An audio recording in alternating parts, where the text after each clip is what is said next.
Hello, everybody, and welcome to another episode of Wrestling with the Apester. I am the Apester himself, of course, and today, finally, after hours of working on this, I'm going to be uploading the next episode. This is the 10th episode here on Wrestling with the Apester, and we're going to be talking about the latest pay-per-view, Fastlane. But before we get there, I figured I'd let you in on some news. Right now, for the first time ever, I am recording on my computer. So I try to figure out multiple ways on how to see if I can get my podcast episodes on YouTube. And finally, I figured it out. I have all the episodes uploaded. It took me about an hour, 2 hours to get them all uploaded.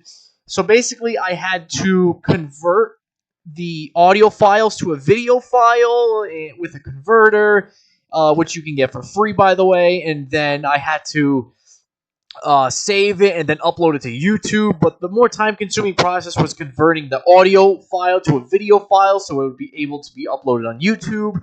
So for the first time ever, this episode is the first episode ever that is being uploaded officially, I would say, on both Spotify and YouTube.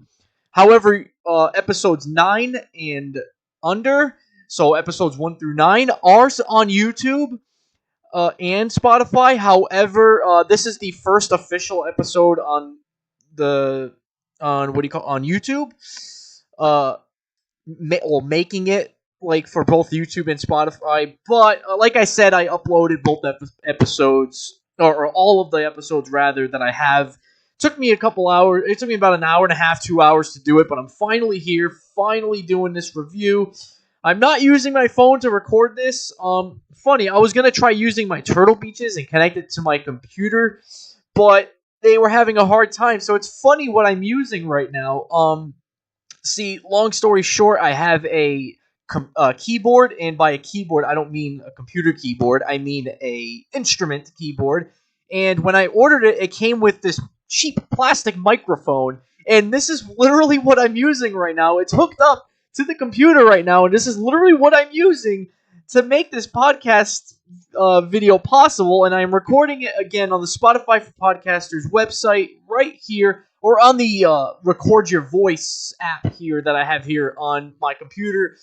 If the audio sounds horrible, I'm sorry. I'll think of another way of uploading the next episode with a different type of audio. I figured the Turtle Beach would work fine because they're really good headphones, but it didn't work out that way. So anyway, hopefully you guys can hear me perfectly fine. I feel like I'm cutting a promo right now because I have the microphone in my hand right now, and my phone will be actually used for notes, and you won't hear my phone in the background. I mean, you just kind of probably just did just now, but it won't be as noticeable now because now I'm actually using a microphone, quote unquote, just this cheap plastic microphone I had lying around thanks to this keyboard that I ordered. But anyway, let's get to the Fastlane review. Now, before I get to that, I need to talk about some news that has been going on between the last podcast and this podcast, in wrestling terms, I should say. So, I'll save the best for last. There are two bests for last, if you will. I will save the best for last, of course. Number one in the news, Nia Jax is back. Okay, whatever. Nobody really cares. She injures more people than anyone, but I mean, hey, she injured Rhea Ripley. Now, I don't know if that was a real injury or not, but hey, she already injured somebody within literally the same night she returned, which was the main event of a Monday Night Raw. I believe it was the second week after Payback that she injured a superstar. So yeah, that's bad. That's really bad. I feel like she should go back to the Performance Center and learn a thing or two. You know, I just have no words for that. But Nia Jax is back. Cool, whatever. So be it. Okay. Next set of news, Becky Lynch is the NXT Women's Champion. Awesome. And speaking of NXT, this Tuesday coming up, as of right now, I am recording this It is October 8th. It is a Sunday, 2023. This Tuesday coming up, it is going to be a huge NXT only because of the fact that they're I guess it's the Tuesday Night Wars with AEW Dynamite. And I have been watching a little bit of AEW lately. I don't know why. I've just been in the mood to watch it. So, man, that's pretty awesome that I'm starting to get into different companies. But who knows? Maybe I'll do review videos of those as well. But right now, I'm just trying to get interested in other companies as best as I can here. So, that takes me to my next set of news, which, speaking of NXT once again, Undertaker has been teased to be on there. Oh my god, I don't watch NXT at all, but I am watching it just for that purpose. Of course, John Cena, Cody Rhodes are going to be there with the major announcement and all that, and Paul Heyman's going to be on Braun Breaker's side for his match. Yeah, it's going to be pretty cool. Of course, Friday Night SmackDown, I believe it's the 13th coming up. Is it the 13th? Let me check my calendar. Give me 1 second. Let me pull it up here. Yep. October, Friday the 13th, October. Very unlucky day. Roman Reigns will be returning finally. I really don't think he's a real champion in my opinion because man, he's never there at all. My next set of news, this is the second best to last news that I have here. And if I have any other news that I forgot, I will bring it up anytime during this podcast episode. But this is my second to best news that I have here is that CM Punk is rumored to be in talks with WWE. I'm pretty sure that's confirmed at this point that he is in heavy talks with WWE. For those of you who don't know, he has been fired from AEW. And he is looking to return to WWE. I think he's going to return at Survivor Series, and I will tell you why. That is because Survivor Series this year is in Chicago, Illinois, and for those of you living under a rock and you don't know, CM Punk is from Chicago, Illinois. So, man, we're either going to see CM Punk or we're going to have like a video package of some sort teasing a return of CM Punk, and then maybe CM Punk will return at the Royal Rumble and potentially even win it to go on to face Seth Rollins, which is another rumor that I heard was that Seth Rollins may be facing off against CM Punk for the World Heavyweight Championship. But that's if he's still the champion at that point. Unless Damian Priest cashes in, or maybe Shinsuke gets yet another rematch for the title, or somebody else gets a rematch for the title, or gets a match, or whatever the case may be. But yeah, that's a rumor going around. CM Punk is in talks with WWE. I'm 99% sure that CM Punk will return at Survivor Series this year. I can't wait to see that. The crowd's going to go absolutely bananas for that. And it takes me to the Royal Rumble, who I think is going to win. I got a couple choices here. CM Punk obviously could be a choice, and he would go on to face Seth Rollins. I've got LA Knight and Gunther for the most part, though. Now, whether LA Knight or Gunther wins it or not, I feel like the winner of the Royal Rumble will go on to face Seth Rollins for the World Heavyweight Championship, or whoever the world champion is at that point in WrestleMania. And Cody Rhodes, at the end of the day, no matter what it is, he will go on to face Roman Reigns. Or Cody Rhodes could win the Royal Rumble and challenge Roman Reigns for the for the WWE Championship, and then we can have an Elimination Chamber match to determine who's going to face Seth Rollins at WrestleMania. Different ways we can do it. Of course, obviously, Cody Rhodes could win the Elimination Chamber match to go on to face Roman Reigns, and LA Knight or Gunther could go on to face the World Heavyweight Champion Seth Rollins, or we could get a surprise and see Gunther and or LA Knight face Roman Reigns for the WWE Championship at WrestleMania. But my prediction is this: LA Knight or Gunther wins the Royal Rumble or the Elimination Chamber and goes on to challenge Seth Rollins or whoever the World Heavyweight Champion will be at that point.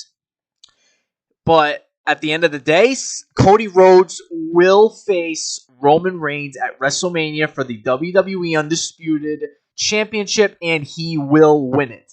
That is my prediction. Hell or high water. So there's my predictions for that. And this takes me to the best for last option here. Number one news that I have here for you. Man, I can't believe this actually happened. I was watching SmackDown one night, and this was maybe 2 weeks ago or something, or maybe even 3 weeks ago. I think I'm pretty sure it was 2 weeks ago. I was doing DoorDash with my girlfriend. Well, my girlfriend was doing DoorDash, and I was just tagging along with her, and I was watching SmackDown. I tuned in, and the first thing I saw was Pat McAfee was in the ring, and I was like, man, Pat McAfee's back. Okay, cool. All of a sudden, he started going off on Austin Theory. Next thing you know, The Rock comes out. Yeah, the freaking Rock. I never thought in a million years that The Rock would return, man. Of course I did, obviously. I'm just playing. So The Rock is back. He returned, as of this recording, he returned one time only. Of course, he is out here because, obviously, they're having a strike currently in the movie scene, in the acting scene. There's a strike going on, and I guess like there's no movies being produced right now, so which means that gives The Rock plenty of time to, gives him some spare time to come to WWE, have a run or two, As for John Cena as well, that's why John Cena's been around a lot more than he usually is. And he goes on tonight he went on last night to team up with LA Knight. And I'll be going about that in just a moment. But yeah, what a set of news here. The Rock is back. Here's my prediction. A lot of people think The Rock is going to face Roman Reigns. But you may be asking yourself, but Kevin, you just said that he's going to be facing Cody Rhodes. How is that possible? Well, guys, WrestleMania is 2 nights now. I think what could happen is either if Roman Reigns has to defend the title, I can tell you right now it's not going to be against The Rock. It will be against Cody Rhodes. Now, if you may be asking yourself, but what about The Rock and Roman Reigns match for WrestleMania? Well, that's if the strike does continue to WrestleMania, then what we can do is night 1, we can have The Rock versus Roman Reigns, and The Rock could do a number on Roman Reigns and really hurt him really bad, and, Roman Reigns could win that match. Hell or high water, Roman Reigns, I think, will win that match, but he will be beaten to a pulp in that match, which will affect his match on night 2 with the main event of WrestleMania. Night 2 will be with Cody Rhodes, with the title on the line this time. And The Rock, of course, obviously doing a number on him the night before. It gives Cody the advantage to win the title. And there's your main event, your quote-unquote, the true main event for WrestleMania will be Cody Rhodes versus Roman Reigns for the title. Cody Rhodes finally dethrones Roman Reigns, becomes the Undisputed, and yeah, we go on our merry way. I feel like that's going to happen, or we could do it vice versa. Cody Rhodes wins the title from Roman on night 1, and Roman versus The Rock is scheduled for night 2, but I feel like that wouldn't really, I don't know, I feel like that wouldn't really add up much. So, because think about it, you got Cody winning over Roman, and now Roman's going after Rock. Like, I feel like that just wouldn't, I don't know. But my prediction, night 1 will be Roman versus The Rock. Roman wins the match. Night 2, Roman versus Cody for the title. Cody wins the title. Roman takes his break, turns babyface, whatever the hell he does. Cody goes on a title run. God knows how long it'll be, but whatever. And, of course, LA Knight but LA Knight or Gunther will be the World Heavyweight Champion. That leads you to believe, what about Gunther? He's the Intercontinental Champion. Who knows? Either he could hold both Intercontinental Championship and World Heavyweight Championship, or he will lose the Intercontinental Championship between now and WrestleMania. And I will tell you right now, spoiler alert, he is going to lose it to Chad Gable, and he better. Thank you. Anyway, I know that was a long intro. I do apologize for that. And we will officially get on to the review of WWE Fastlane. So here we are. This takes us to Fastlane 2023. Now, I'm looking through my notes here. I don't have notes. This is actually cbssports.com. So please just, and I'm also using another website because I got mail. See, you can hear my phone, but, and I'm not recording through my phone. I'm recording through this cheap plastic microphone. Anyway, I'm also using this website called pwtorch.com because there are backstage segments I want to cover as well. I'm going to try see if I can cover those from now on as well. So, anyway, so right now I'm on the CBS Sports page. Just going through this right now real quick. So, let us begin with our review. Fastlane, where was it held? You may be asking yourself. Well, I just got to find that. Give me a second. Hang on a second. Wait. Oh, here it is on Wikipedia. Yeah, here we go. Anyway. Yeah, the event took place Saturday, October 7th of 2023. That was last night at the Gainbridge Fieldhouse in Indianapolis, Indiana. This is the first time we've seen the Fastlane pay-per-view since 2021. And yeah, so here we go. We're going to start with the review here. We are going to start with the CBS Sports version of this. Let me go ahead and pull this up here. Fastlane. Just give me 1 second here, guys, so that I can pull this up. Fastlane 2023 results. I had to go back. Sorry. Bear with me here. I'm just trying to find my word here. Okay, here we go. Anyway, so obviously the main event was Shinsuke versus Seth, and I'll get to that in a little bit. But man, that was an awesome match. I can't wait to get to it. So, the first match of the night was for the Undisputed WWE Tag Team Championships. It was the Judgment Day, Damian Priest and Finn Balor, who are the current champions as I am reading this to you right now. I mean, well, you'll get it in a minute. They are the current champions as the match was starting. Versus Cody Rhodes and Jey Uso. Now, before I read this, I'm going to give you what I thought was going to happen. I never would have thought in a million years that Cody Rhodes and Jey Uso were going to win the tag team championships. I just didn't see it. I really didn't because they're just a team that was just put together. They weren't in like a well-established team. It just doesn't feel right. I feel like this is a team made on WWE 2K. I feel like this is like something on WWE Universe mode on 2K that like the game randomly just gave you. Like, okay, here's a random team of Jey Uso and The Undertaker, like it just doesn't make sense. So that's why I figured, and you would think an established team like the Judgment Day, you would think that they were retained, but I see why, spoiler alert, Cody Rhodes and Jey Uso won the tag team titles. We have new champions, that is right. You heard that correctly as I'm speaking to you in this very moment, that Jey Uso and Cody Rhodes are the undisputed tag team champions. And speaking of that, when are we going to get new tag team belts? Man, I want to see some new tag team belts. Maybe it'll be the black strap and maybe a gold design. I don't know. We'll see. Hopefully they introduce that, even though I do like the whole presentation of each person having 2 titles. That's pretty cool. But anyway, that takes us to the match. Everybody came out. So here we are. Match started. Ding, ding, ding. Let's go ahead and read what CBS Sports thought. Rhodes and Uso got the upper hand early in the match, taking the fight right to Priest and attacking the big man's leg. Judgment Day was able to reverse things by isolating Uso and executing a series of quick tags and keep Uso away from Rhodes.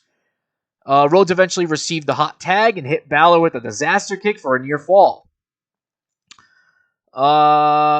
Momentum continued to swing between the teams as the minutes ticked by. Uso hit Priest with an Uso splash before Balor was able to make a late save. Rhodes hit Balor with a Cody cutter, but his neck had been damaged earlier in the match, forcing him to roll back out of the room. I'm assuming they meant ring. Uso hit Priest with a spear and a call out for Roman Reigns. And man, that was a really cool spot, by the way. But the move brought Rhea Ripley and Dominic Mysterio to ringside. Yes, that's right. freaking good old Dominic Mysterio and Rhea Ripley had to come, and this is where I thought the match was going to end because of a disqualification or some kind of advantage of some sort, but it didn't. Where Uso dropped Mysterio but backed down from Ripley. That was enough distraction for Priest and Balor to nearly win the match after Balor hit Uso with a coup de grace before a road save. Eventually, all four men were in the ring. They brawled, and JD McDonough got involved at one point. Ripley hit Uso with the Money in the Bank briefcase, only for Uso to make a dramatic kick out to keep the match going. Priest chokeslammed Rhodes on the ring apron. And set up the commentary desk for McDonough to accidentally hit Priest in the knee with the briefcase and allow Rhodes to hit Priest with the crossroads on the desk. So at this point, Damian Priest is out of the match. Finn Balor is the only one left. Eventually, that leads to Jey Uso doing a super kick. Tags in Cody Rhodes. We saw a 1D from Cody Rhodes and Jey Uso, and also the Cody Cutter off the ropes to score the victory. I thought they gave it a B+ grade. I thought it was a really cool match. I would probably agree with them. I'd probably give it a B grade. Really awesome match, really cool, and we have new tag team champions. Of course, they write Cody Rhodes and Jey Uso defeat the Judgment Day via pinfall to win the titles. Grade B+. Yeah, I agree with them. Totally an awesome way to kick off the show. Now, I'm switching websites here for just a minute because I believe this is when they showed footage of during the whole... No. Okay, I'm lying. Not yet. So, we cut to a backstage promo next of Booker T and Wade Barrett. They're talking about the Judgment Day and all that, how they're a dominant force, they're a dominant team and all that. And then Xavier Woods pops in and asked if he could watch the show with them. And it ended up turning out to be an ad about Pizza Hut. And of course, we get I saw Wade Barrett. Of course, everybody know. I'm afraid I've got some bad news. He did that thing, and I kind of freaking marked the fuck out because when he did that, I thought he was going to attack Xavier Woods and come out of retirement or something. But nope, this was all. At the end of the day, it was an advertisement for Pizza Hut. Of course, sponsored by Pizza Hut is the next match. Of course, we get the commercial break for the 6-man tag, blah, blah, blah. It takes us to the next match here, going back to CBS Sports. This takes us to our next match, which is the LWO, Rey Mysterio and Santos Escobar versus Bobby Lashley and the Street Profits. Now, you may be asking yourself, that's 3-on-2 handicap. What's going on? Where's Rey Mysterio's third partner? It was supposed to be the LWO. The other two members of the LWO, the forgotten ones that I don't know the names of.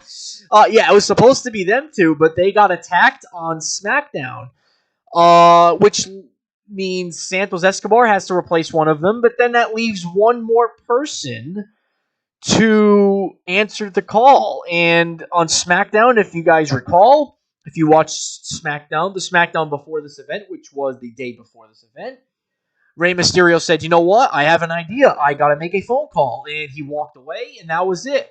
Everybody immediately was like, all right, it's going to be Carlito. Spoiler alert, it was Carlito. He came out with a different entrance theme, and I didn't like it. I really just like his other theme song of the whole I spit in the face. I like that theme song a lot better, so hopefully they bring that back, which probably they won't.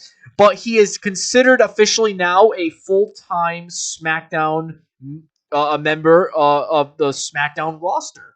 So that's really cool. Finally, he is back officially at full-time. So anyway, that takes us to the match. LWO, Rey Mysterio and Santos Escobar versus Bobby Lashley and the Street Profits. Now, bear in mind, Carlito does not come out yet. He comes out in the middle of the match. I will get to that in just a minute. So basically, I'm probably not gonna read this whole thing here, but basically the whole story here is that Rey Mysterio and Santos Escobar, they're basically fighting a 3-on-2. This is a 2-on-3 handicap match for now. I believe it was Rey Mysterio that started the match. Yeah, Rey Mysterio started the match here. He had of course the numbers advantage took into effect. Zelina Vega ended up getting herself involved, hitting Montez Ford with a Meteora on the outside of the ring, which was not a disqualification despite the ref seeing it, which kind of weird. Now that I'm reading this, now I'm starting to realize how the hell did not get disqualified. But anyway, maybe the referee was like, "Hey, that's the partner for that's the mystery partner." Like, I mean, that would be pretty funny if Zelina Vega was the mystery opponent or mystery partner. Anyway, so eventually Carlito ran to the ring and took the tag from Mysterio. So this is what happened. Rey Mysterio had nobody to hot. So Rey Mysterio was about to go for the hot tag, but nobody was there. Nobody was in the corner. Santos Escobar was taken out. Rey Mysterio was trying to go for the hot tag to nobody. There was nobody there. All of a sudden, Carlito's new music hit. The crowd went crazy for this. Carlito runs out to the ring. He hot tags Carlito in. Carlito goes crazy. Next thing you know, the Latino World Order with the LWO with Carlito defeat the Street Profits via pinfall. They gave it a C grade. The crowd went insane for this. Carlito hit a backstab on Ford for the pin, obviously. That was how the match ended. What a cool match this was. Yeah, it could have probably been a little bit better. The whole match was brought to you by Pizza Hut, so the apron and everything else was all lit up, like all light up with the Pizza Hut and everything. So I hate when they do that, the whole sponsorship matches. I freaking hate that crap. But I believe this takes us to commentary now, where let me see. I'm not sure if this is now that this comes up. Let me see. So let me just go through this real quick. I'm sorry. I'm just trying to see. I'm trying to remember. I'm trying to remember the order of how this was presented here. I believe it was after this tag team match. Yes, I believe it was after this tag team match. I'm not 100% sure. Correct me if I'm wrong. But after the LWO versus Bobby Lashley and the Street Profits, of course, Michael Cole was advertising the whole Pizza Hut, and all of a sudden, a pizza comes out. A pizza box comes to commentary. And they were like, wait a minute, we didn't order pizza. Next thing you know, Xavier Woods is there, and he's like, hey, I decided to order pizza for you guys. You guys do a great job on commentary, all that. So now we see Corey Graves and Michael Cole eating pizza on commentary. By the way, Pizza Hut is trash. Go ahead and at me in the comments now that this is going to be uploaded on YouTube. Go ahead, bash me in the comments. I don't like Pizza Hut. I prefer Domino's and Papa Gino's, in my opinion. But anyway, they're sitting there eating pizza, and they're promoting the next match, which is the Women's Championship Triple Threat match. It is Io Sky versus Asuka versus Charlotte Flair. By the way, the LWO with Carlito, that was my prediction to win the match. The last match, by the way. But anyway, yeah, so on to the next match again. This is the Triple Threat, Io Sky versus Asuka versus Charlotte Flair for the Women's Championship. Obviously, Io Sky, the current champion in the match as of before the match. And, of course, after, Io Sky retained it. But I will go through how that happened. So my prediction was that Io Sky was going to lose the title from some fluke. Either that or Io Sky was going to win or retain the title with a fluke. And I was right. 10 out of 10, I was right. So it was a 50-50 chance that I was going to win this. But I knew for a fact that Asuka was not going to win it. And I kind of had an inkling that Charlotte was going to win it. But at the same time, I was like, I feel like Io Sky is going to retain it. So my top answer here for this prediction, Io Sky was going to retain it in some fashion, thanks to the distraction with Bayley or whatever. So I know earlier in the night, Bayley or Io Sky and Bayley and Dakota Kai were all backstage. They were like, all right, yeah, we're going to interfere in the match, this and that. And Io Sky was like, nope, I'm going to do this on my own. And it leads to this match.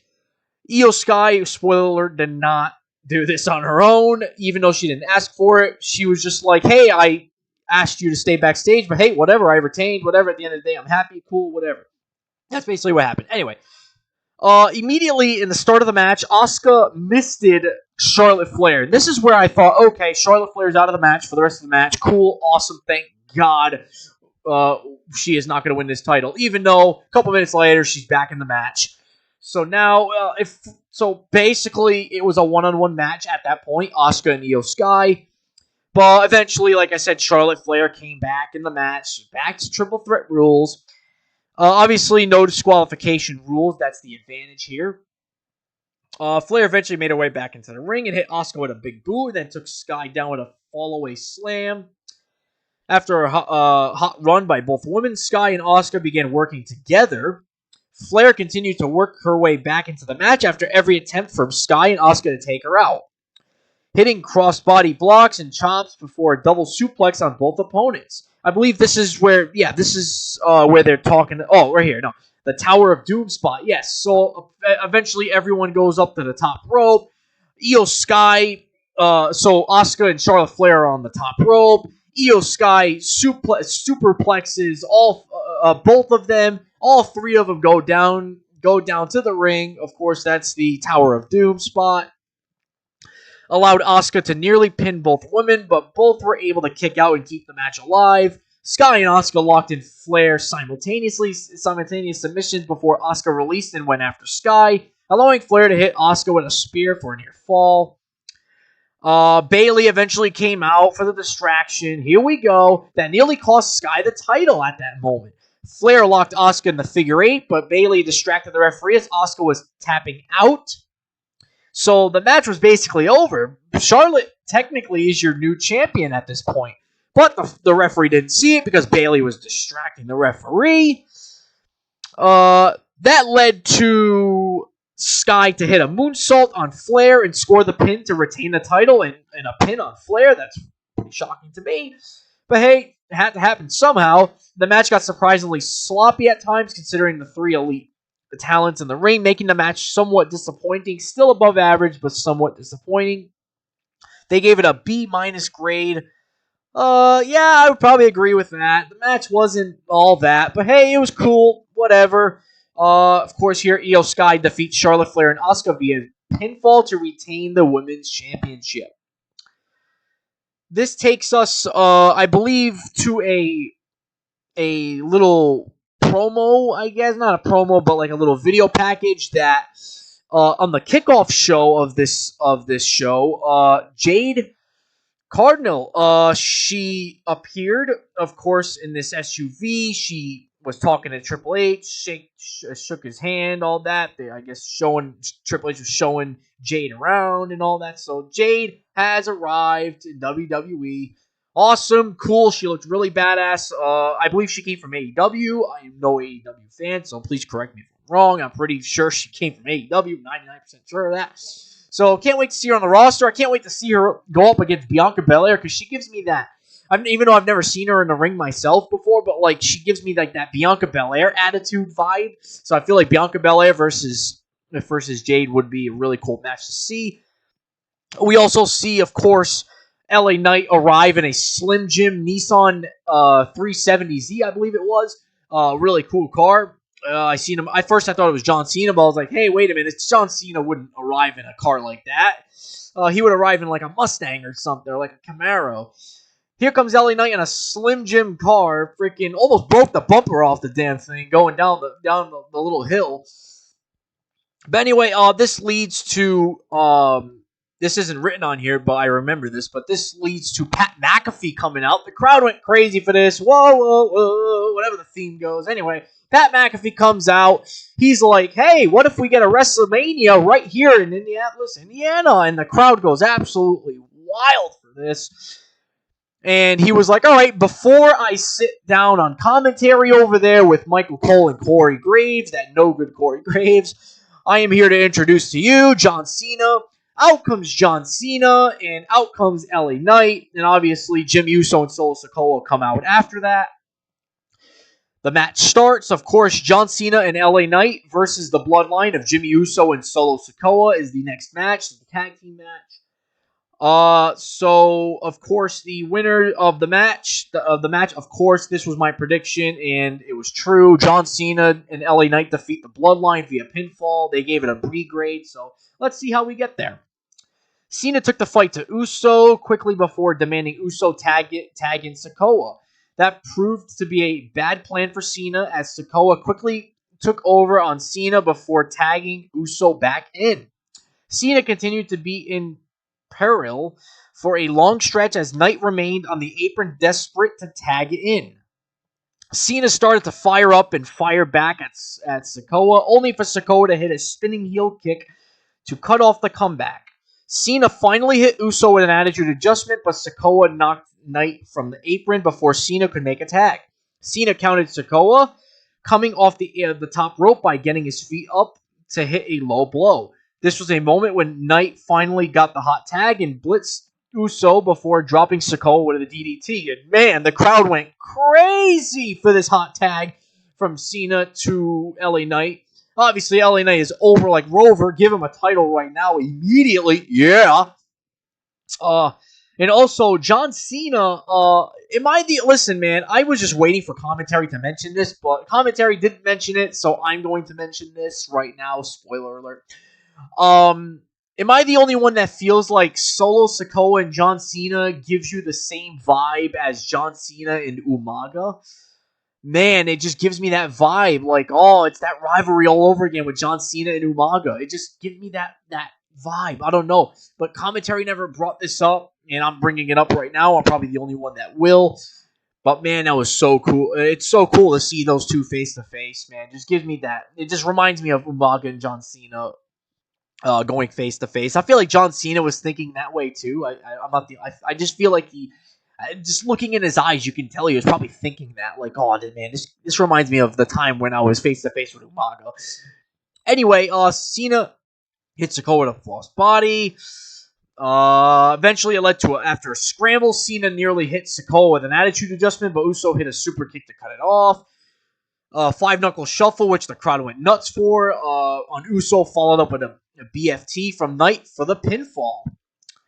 Cena tried to raise Knight's hand after the match, but Knight said nope and raised Cena's hand instead.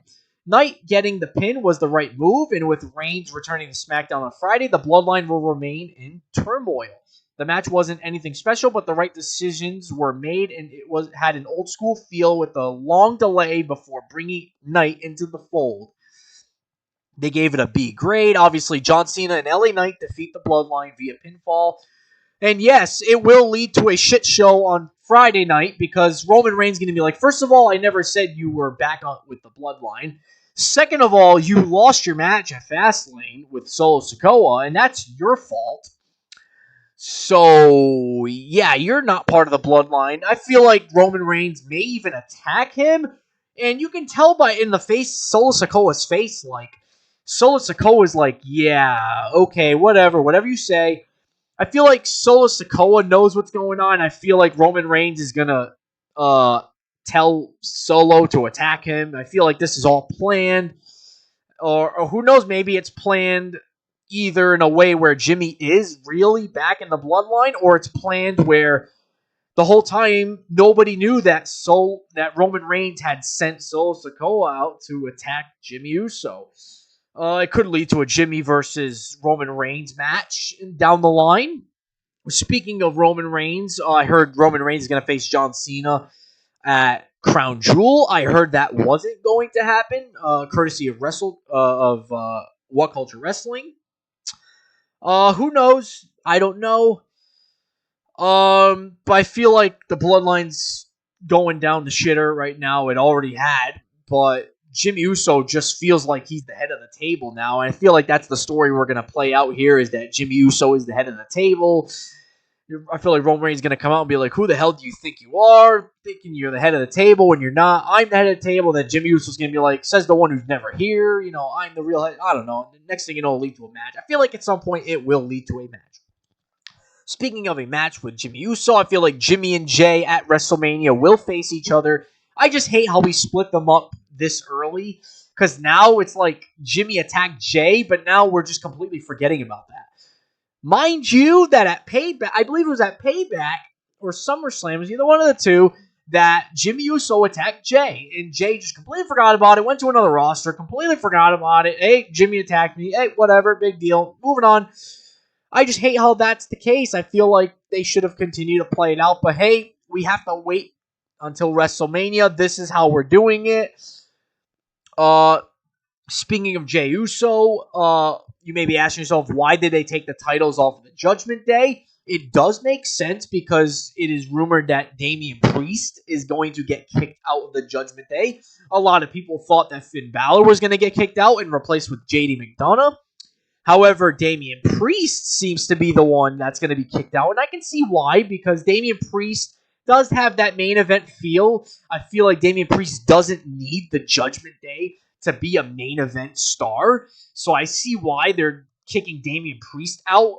Rumored, I'm going to assume rumored, that they're kicking out Damian Priest because he doesn't need to be part of the Judgment Day. And the Judgment Day, of course, is a group where they're elevating stars. So JD McDonough coming into the fold, I feel like really cool. I'm all for that. Anyway, I know I'm all over the place here, so that leads to a backstage promo of the Judgment Day. That's why I brought up the Judgment Day to begin with. So, speaking of which, that brings us, of course, again, backstage promo of the Judgment Day. And Damian Priest was like, listen, I lost the titles. I am not leaving Fastlane without a championship. It has to be tonight, referring to I have to cash in tonight against Seth Rollins. I have to do it. It has to happen. It has to be done. And Rhea Ripley was like, nope, you're not going to do that tonight. Give me the briefcase. It's not going to happen. You are injured right now, so you can't do it. So give me the briefcase. He ended up giving her the briefcase. And yeah, it takes us to the main event. And this is where I thought Damian Priest was going to cash in. I feel like he was going to come in and cash in anyway. Like, I feel like it was all a ruse just to trick the fans to say, hey, there's going to be no cash in tonight. Little do you know, there actually is a cash in. But that didn't end up happening, and I'm glad it didn't, really. But yeah, if I didn't mention it before, Damian Priest did get injured, an injured knee, I believe it was, during the match in the beginning of the pay-per-view to start the premium live event, whatever you want to call it. But after this whole Judgment Day backstage promo happened, it was finally the main event, the World Heavyweight Championship match. And oh my God, I cannot wait to get to this match. It is the World Heavyweight Champion Seth Rollins going on to face Shinsuke Nakamura in a last man standing match. Let me get on to my prediction before I tell you the spoiler. No, I'm not Paul Heyman.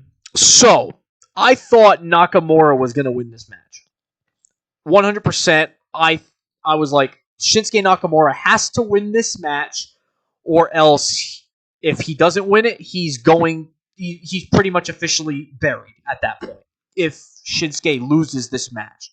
Because he already lost a couple times to Seth Rollins in a row. And now here he is again losing to Seth Rollins. And spoiler alert, he does lose to Seth Rollins. However, I don't think he got buried in this match because he gave it everything. Matter of fact, both of these guys gave it everything they had. They threw it all in the ring.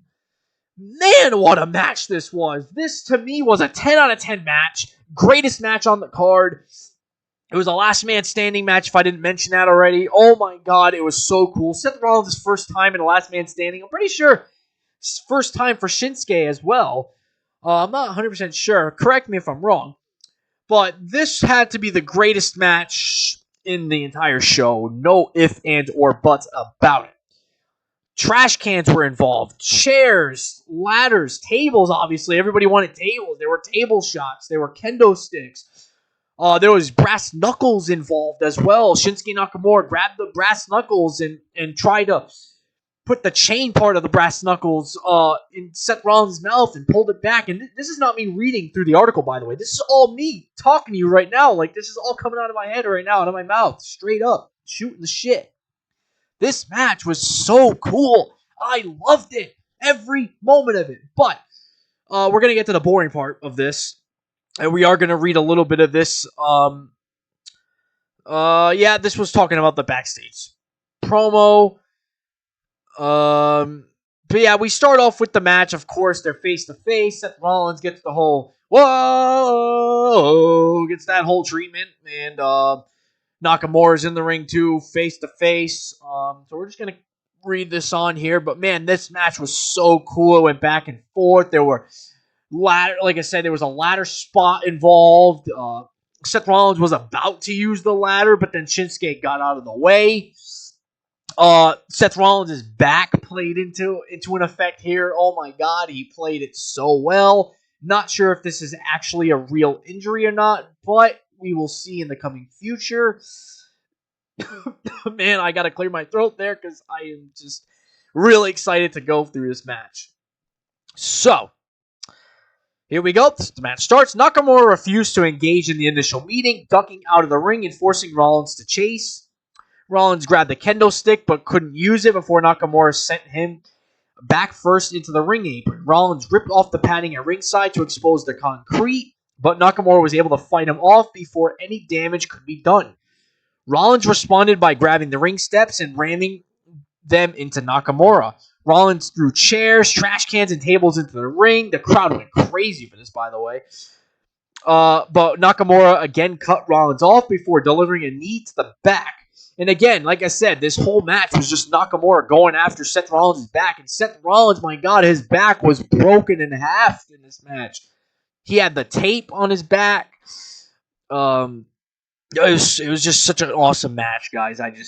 There's no other way of putting it. Nakamura grabbed nunchucks and began to deliver shots to the legs and back with the weapon. Nakamura put a trash can over Seth Rollins' head and delivered a series of kendo stick shots to the can before again attacking Rollins' back. Rollins finally came back with a series of kendo stick shots to the back and trash can to the head. Nakamura beat the 10 count after a Rollins frog splash and hit a Russian leg sweep to regain control of the match. Nakamura went through a table, propped in the corner when Rollins moved out of the way of the rolling knee. Rollins followed up with a stomp, but Nakamura again beat the count.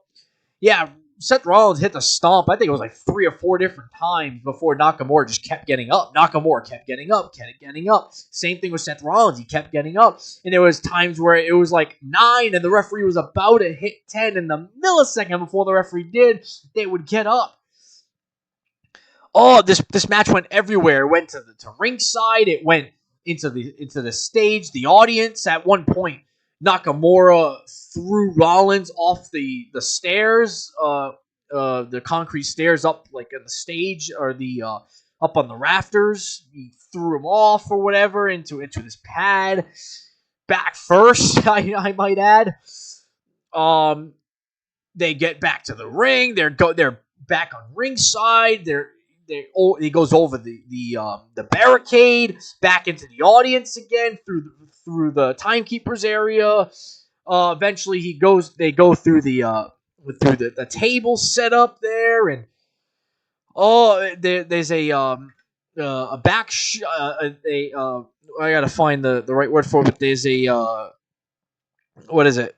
But Seth Rollins hit a pedigree, but Nakamura was up at 9. Shortly after that, Nakamura drove Rollins to a table, set up at ringside with double knees from the second rope. I forgot to mention that one before. And then they went over the barricade and went to the crowd again.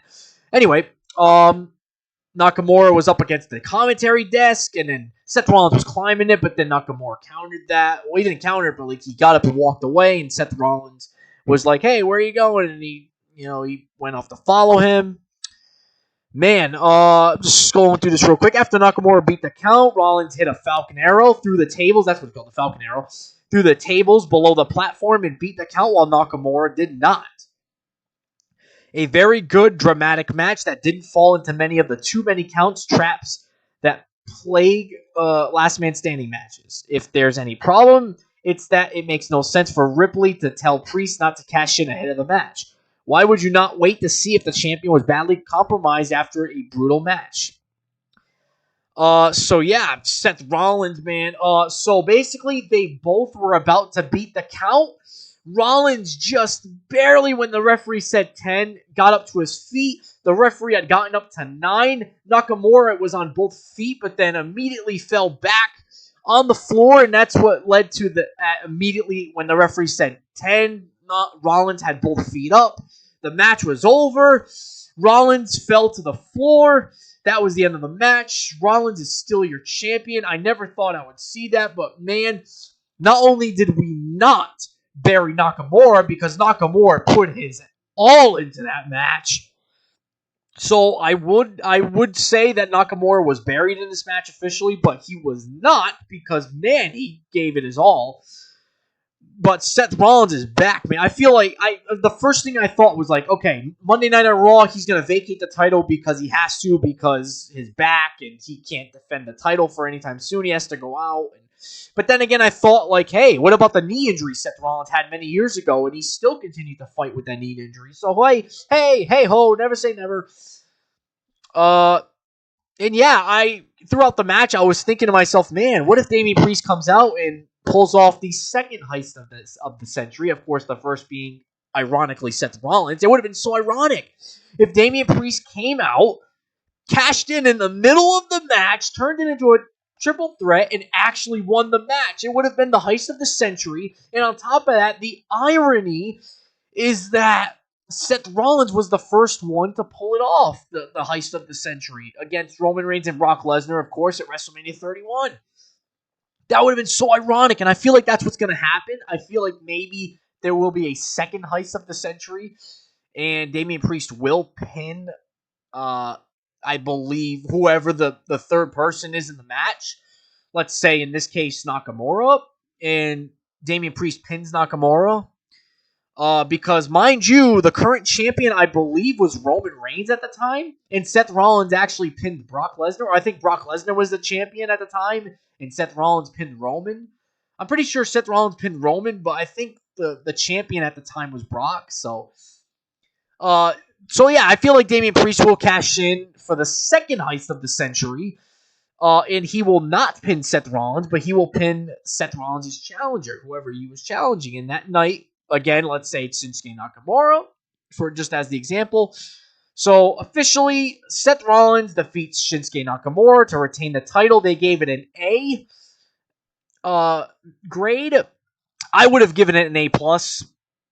This, without a doubt, was probably even one of the top matches of the year, if I'm going to be honest with you, man. I know we've had probably better matches than that, but probably almost top 5 matches of the year, if I'm going to be honest with you. That was a really great match. If you want to watch any matches from Fastlane, go ahead and watch this match with Shinsuke versus Seth Rollins in a last man standing match. It was awesome.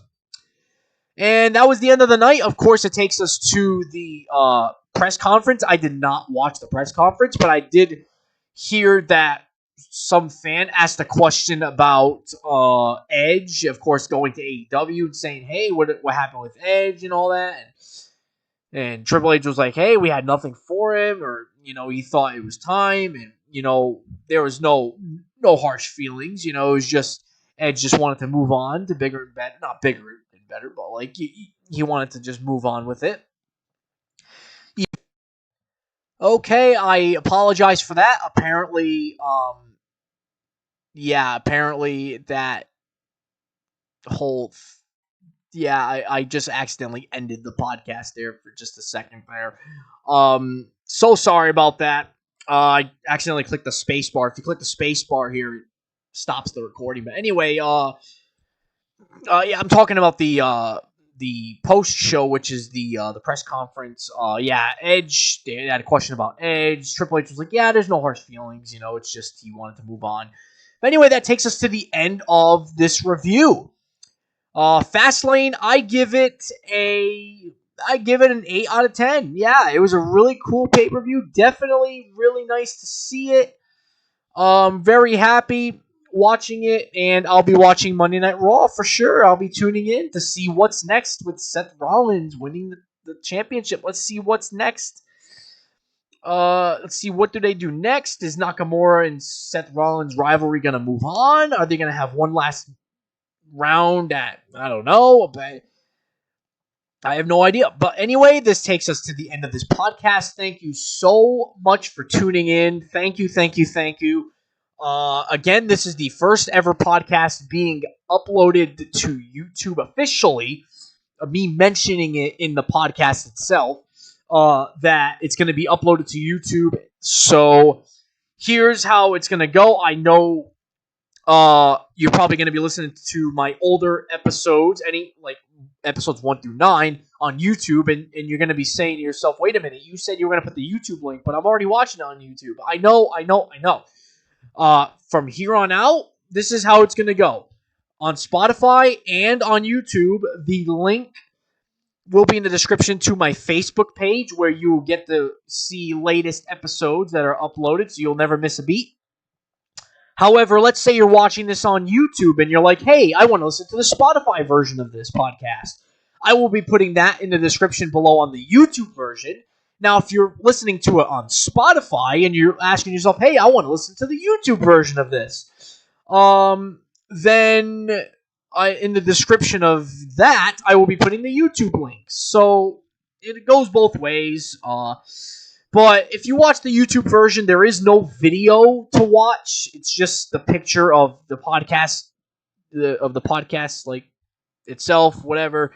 It's just the image. There's no video. You can't see me talking. There's none of that. Just a spoiler alert if you want to watch on the YouTube version. I figured I'd get more people watching on YouTube because everybody's pretty much on YouTube, and YouTube is absolutely free. Tell your friends to go on YouTube. If you're listening to this on Spotify, tell your friends to go on YouTube. It's absolutely free. You don't need Spotify. I needed to upload this on another platform because not many people have Spotify. A lot of people have like Pandora, or like, I don't know if Pandora has podcasting, but like I know they have Apple Music or Apple Podcasts and Google Podcasts and all that flim flam, and they have iHeartRadio podcasts. I was going to put it on there, but I didn't want to go through all that shamil with the RSS feed link, whatever the hell it's called. I don't know how to work with that crap. So as of right now, it's being uploaded to Spotify. All these podcasts from now on will be on Spotify. Spotify for podcasters, for those of you who do podcasts and want to listen to podcasts, whatever. And it'll also be uploaded obviously. It'll also be uploaded on YouTube. So mainly Spotify and YouTube. These podcasts will be uploaded from now on. And of course, I'm using this plastic piece of crap microphone. Anyway, that is going to end this review. Thank you so much for tuning in. I can't wait for the next pay-per-view, which I believe will be Crown Jewel. I will be doing the reviews for that. Hopefully, of course, I will be here as always. Probably be using my computer, obviously. Thank you so much for tuning in. Again, I will leave the links below. So if you're listening to this on Spotify, I will leave the links below to my Ape Squad Facebook page, where you'll get latest updates on latest episodes, as well as the YouTube version of this podcast. And if you're listening to this on YouTube, I will be putting the link to the Ape Squad Facebook page, like I said, so you can get latest episodes and you'll never miss a beat, as well as the Spotify version of this podcast. So anyway, that will about do it for this podcast. Thank you so much for tuning in. Peace out, guys. See you next time. Goodbye.